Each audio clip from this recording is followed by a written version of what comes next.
جھوٹے مقدمات کے اندر معاشرے کے معزز لوگوں کو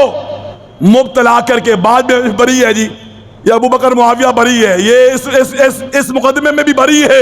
اس کی تذلیل کر کے، بے عزتی کر کے، دیندار طبقے کو بدنام کر کے، پورے دنیا کے اندر تماشا بنا کر کے کہ مساجد مدارس میں کیا ہوتا ہے، یہ سب کچھ پھیلانے کے بعد جا کر کے عدالت کہتے نہیں جی بری ہے، تو سارا جھوٹا الزام ہے سارا،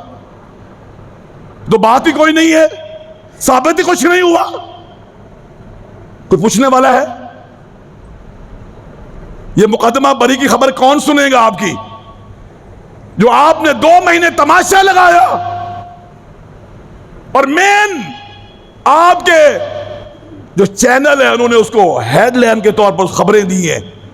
کہ یہ ہوا ہے جی، یہ مدرسے کے اندر یہ ہوا ہے، مدرسے کے اندر یہ ہوا، جو دیکھو جی یہ زیادتی ہو گئی ہے، قاری صاحب نے یہ کر دیا ہے، بعد میں پتہ چلا وہ تو سارا جھوٹ ہے جی، وہ تو بچے نے استاد سے ناراضگی کی وجہ سے کہ استاد سختی کرتا ہے، اس نے جا کر کے گھر والوں کو جھوٹ بولا، اور اس کے والدین نے بھی بغیر سوچے سمجھے شور کر دیا، اور آگے تو بیٹھے ہوئے درندے تو منہ کھول کے پہلے بیٹھے ہوئے کہ کوئی چیز ملے ہمیں۔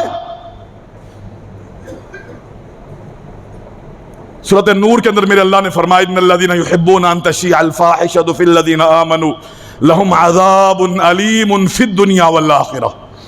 جائیے گھر میں خود ترجمہ پڑھیے اس کا معنی کیا بنتا ہے۔ بد اخلاقی ایمان والوں میں جو پھیلانا چاہتے ہیں نا، اللہ فرماتے دنیا میں بھی ان کے لیے عذاب ہے، آخرت میں بھی ان کے لیے عذاب ہے۔